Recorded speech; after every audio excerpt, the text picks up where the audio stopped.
Snoozer is exploring the ocean. Which ocean is Snoozer exploring? What? There are 4 oceans on planet Earth. The Pacific Ocean, the Atlantic Ocean, the Indian Ocean, the Arctic Ocean. Oh, Arctic Ocean. Sounds exotic. However, a 5th ocean is now recognized as the Southern Ocean in an Antarctic region. Sod, you are confusing my mind. Proceed with your juvenile game. Snoozer is exploring the Pacific Ocean. Inaccurate. It is pronounced Pacific Ocean. Pacific.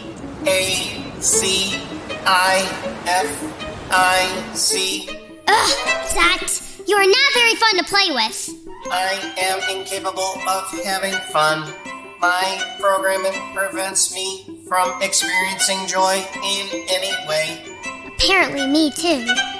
Ugh, where are you, Checkers?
So Snoozer is exploring the Arctic Ocean, and it is very cold.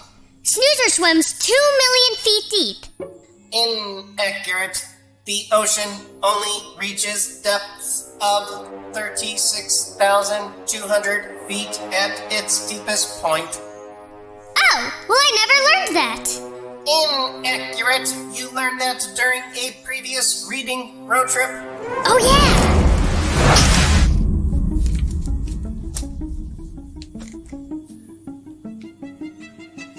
What's going on here? Zat and I are playing a game. A game about what?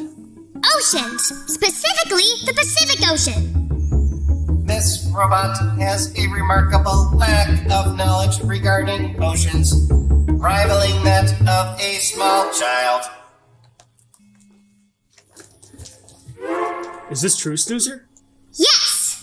I simply cannot stand Snoozer. Something must be done about this.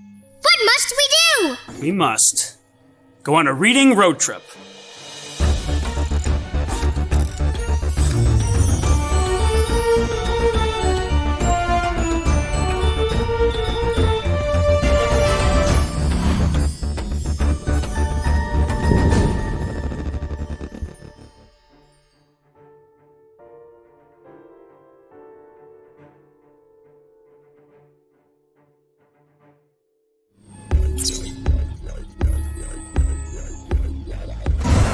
Seatbelts. Check. Backpack? Check. Recording. Oh, I almost forgot! Recording. All right, Snoozer. Ascending in 3, 2, 1.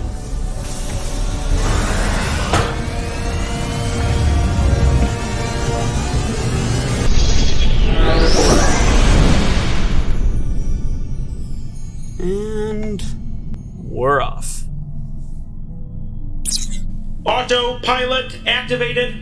So where were you this morning? Me? I was off exploring winter woods. I was looking for one of those fuzz crystals. Oh, those shiny guys! Did you find one? Of course I did. Found myself a red one. There it is.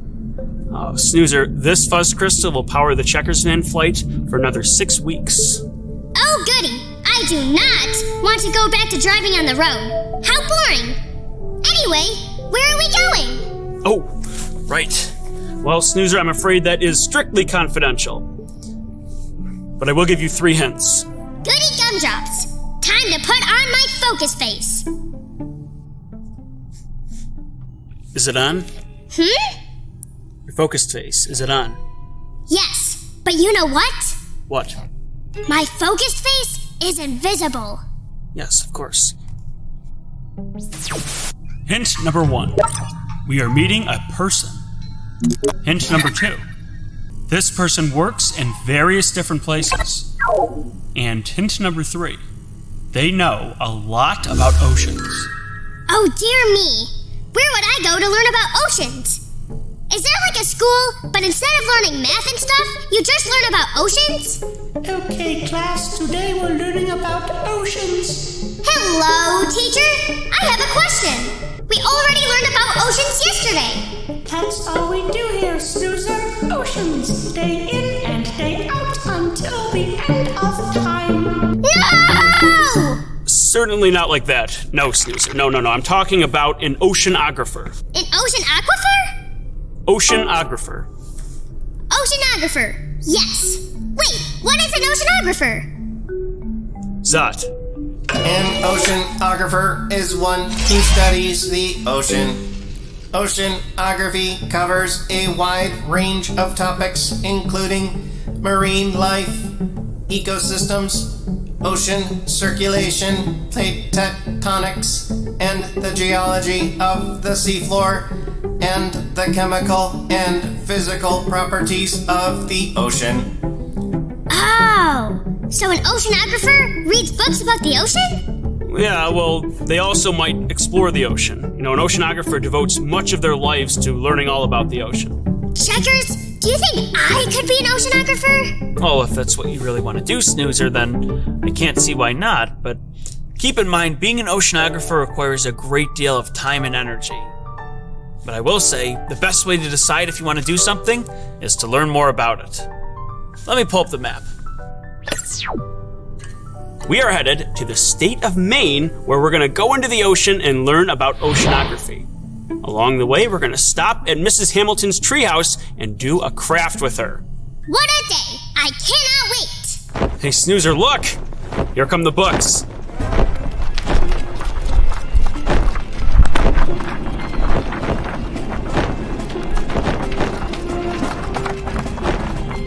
Let's check out a few.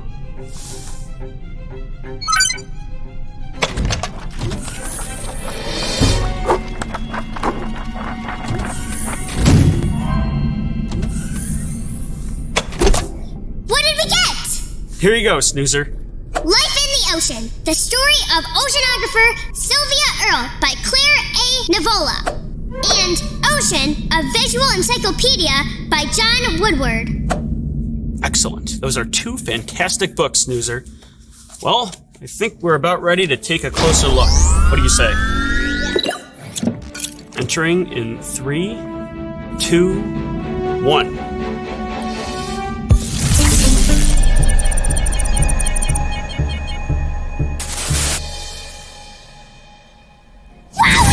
We're inside the book! This book gives a nice introduction to the ocean. Right away, we see a wonderful map of the oceans of the globe. Oh yeah! There they are! And then we dive deeper into each of them. The Arctic, the Atlantic, the Pacific, the Indian, and the Southern. It's full of nuggets of information of really interesting things. Oh my gosh! It's like we're inside a museum! Totally. There is information at every corner, literally. And the book also gives us an idea of life under the sea, all of the creatures and plants found inside the ocean. It's a terrific resource and full of pictures to guide us as we read. I love these pictures, but there are so many words. I don't know that I can read them all at once. Yeah, you'd probably want an adult to read these books to you. You can still look at the pictures and maps, and as you get older and become a better reader, you can read it yourself. Okay, let's go into the other book now. Life in the Ocean. The story of oceanographer Sylvia Earle. So our first book was about oceans in general. This story is about an individual who became an oceanographer and her story. Right off the bat, we learned that Sylvia spent more than 7,000 hours underwater. Oh my goodness gracious! That's a lot of time. Sure is. We learn about Sylvia from her early life on the farm to her fascination with nature, moving to Florida and near an ocean, and all the trials and tribulations that led Sylvia to pursue a career in oceanography. We see specific experiences that taught Sylvia about the ocean, and she learned some truly extraordinary things. So many words. And quite a story. Sylvia even heard whales singing while she was underwater on one of her missions. Well, I can't wait to see what else Sylvia learned. Absolutely. Later. Wowie wahoo! I like being an illustration. You know what, checkers? What? I want to make something now, like a craft. Maybe we can go to Mrs. Hamilton's class. It's not a bad idea, Snoozer. Let's go.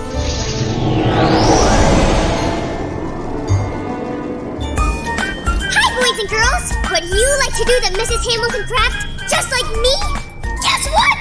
You can! Head to your local library for all the materials that we use in the craft. Plus, we have activity sheets, games, and a whole lot more. Your library might even have their very own snoozer. Come and see me! Anyway, back to the show.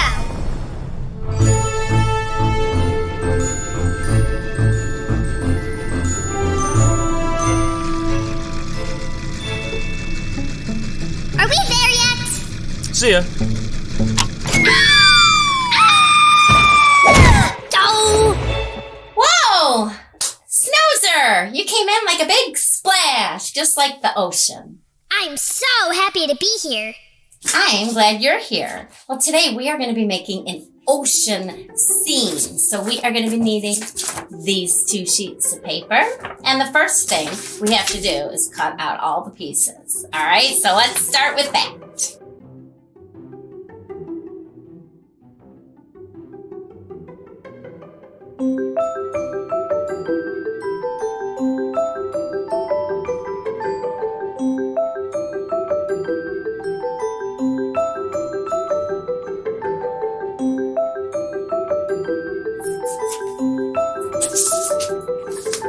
All right.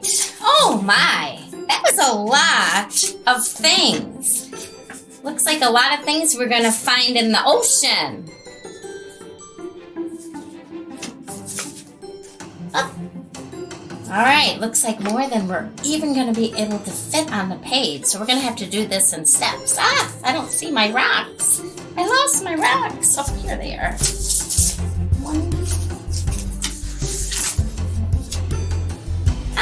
Okay. All right. So I'm going to try and get everything together. What do you think, Snoozer?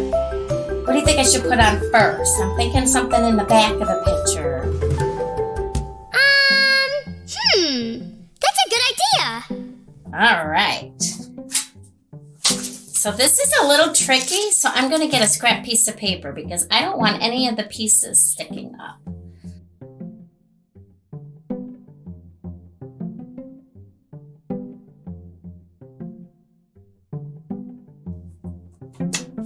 Well, I got mine all on there after all. All right, well, the last thing we need to do is add some faces. So a black marker should work.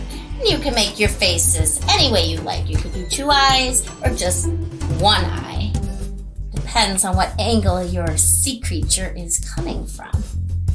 I think I'll do an eye here so it looks just like a goldfish, cracker. Well, there. I have a little picture of the ocean. What do you think, Snoozer? I like it. Mrs. Hamilton, Yeah. is the blue guy a shark or a whale? I would have to say he is a shark. Okay. I named the shark Checkers because it is blue. And I named my fish Snoozer because it is red. Oh dear, the starfish is yellow. I will name the starfish Snoozer also. Aha! Well, I had a great time working with you today, Snoozer, so I'll see you next time, okay? Yes. Goodbye. Goodbye!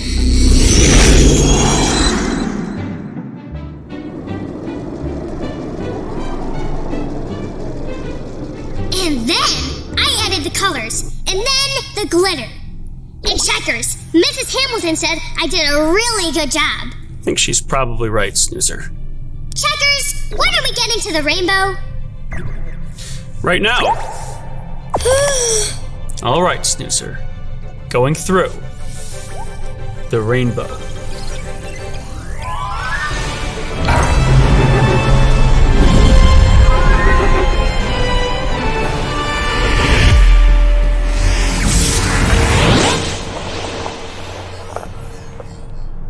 All right, looks like we've arrived. Yippee! It's time for me to fulfill my destiny. What? To fulfill one's destiny means to bring about the completion or achievement of a desire, promise, etc. To carry out or execute a request or a command, etc. Thank you, Zot. Checkers doesn't know everything. Zot the robot at your service. These are today's book selections. Flotsam by David Wiesner. Mr. Seahorse by Eric Curl. Swashby and the Sea by Beth Ferry.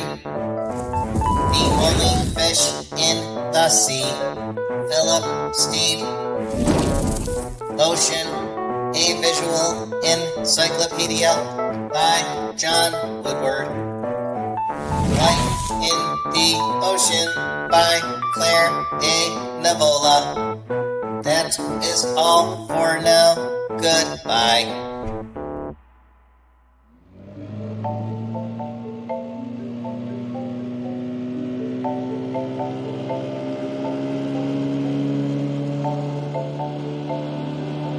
Checkers, is this the ocean? Yes, Snoozer, we're in the ocean. And I know we're going to talk to an oceanographer today, but I thought what we would do is have a video call with an oceanographer while we were on a boat in the ocean. How does that sound? I know, it is, Snoozer, and I hope we can learn a little bit more about it. Let's bring her on right now. Hi. Hi, how you doing? Hello, I am Snoozer. I have some questions. Can you tell us about oceanography? Today I learned that there are 4 parts of oceanography. Is that true?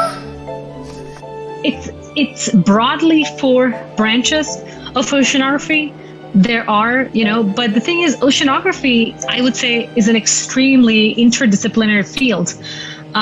There are, of course, 4 main branches of oceanography: physical, chemical, biological, and geological oceanography.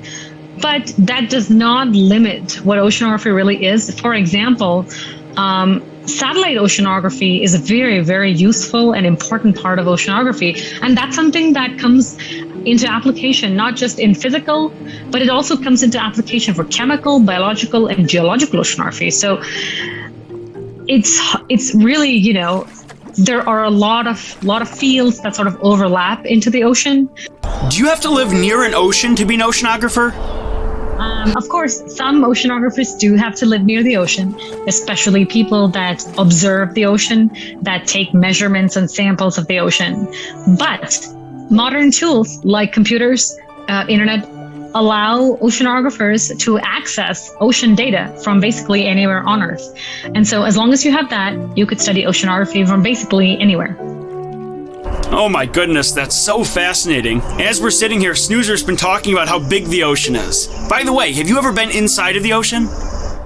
Yeah, I have been on research cruises where I was in the ocean for about 2 months. And so, you basically go in a very large research vessel. And during the day, you have to collect data. We have to put in CTDs, which we drop all the way to the ocean bottom, and then we pick it back up. We measure the temperature of the CTD as it goes down the water column in the ocean, and then measure it again as it comes back up. Collect water samples. We collect sediment samples. We measure the gases that are dissolved in the ocean water at different depths and what kind of gases there are and what is their concentration. And so we do all kinds of work like that when we are on research cruises, measuring the different things that people are interested in looking at. Depending on where you go to, the instruments you use will change. What do you like most about the ocean? For me, the oceans have always been fascinating just because of their vastness. It's so, it's so majestic. Why is it important to study the ocean? Why we study the ocean and why is it important? So the oceans cover about 70% of the entire planet. The oceans also cover 97% of the entire water in our planet. And so if you want to take care of the planet, it's impossible to do that without really taking care of the ocean. And the other important reason to really, why for us as humans, why do we have to care about the ocean is because we get food from the ocean. We use the ocean for resources, transport, And lastly, the oceans influence the atmospheric weather, which basically controls our day-to-day climate. And so if you want all of that to make sense or to be under control, or if you want your food source to last forever, you really need to do that by studying the ocean and to take care of the ocean. And that's why it's really important. All right. Well, thank you very much. We really appreciate it. We learned so much about oceans. Thank you very much. You too. Bye. All right, Snoozer. What did you think of that? That was exciting. I know, it's so exciting learning about oceans. But what do you say we go for an ocean boat ride now? Let's go! Whee!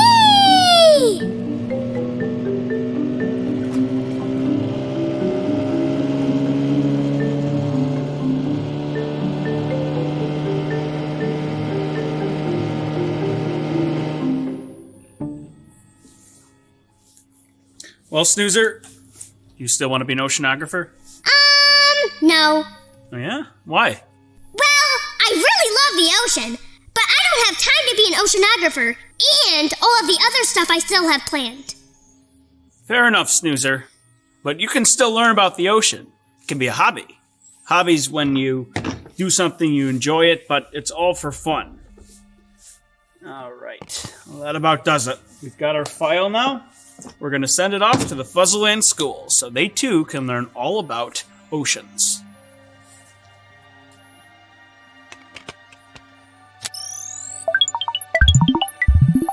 Until next time.